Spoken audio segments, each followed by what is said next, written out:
Now, the lockdown in Maharashtra has now been extended till the end of August. However, curbs are eased further. The Maharashtra government now allows the opening of malls, market complexes without theatres, food courts and restaurants between 9 o'clock in the morning to about 7 o'clock in the evening. And this is going to start from the 5th of August. Officially, Maharashtra has extended its lockdown period until 31st of August, and that is for the entire state.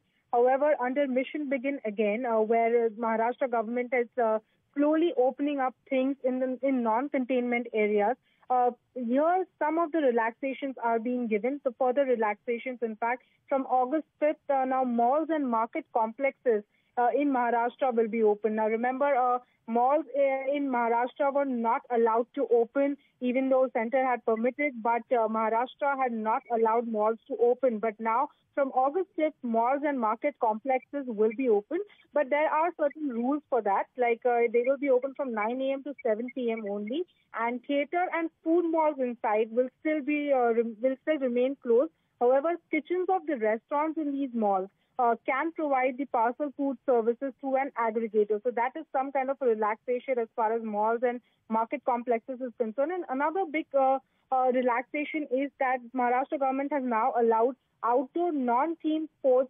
to take place, which means that tennis, badminton, and golf, which doesn't require a lot of people. It is not a team sport.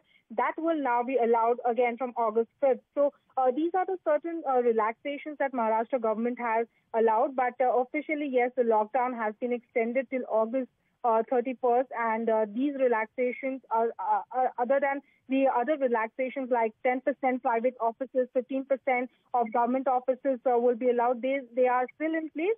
But these relaxations are added on, and this will be in the non-containment zone.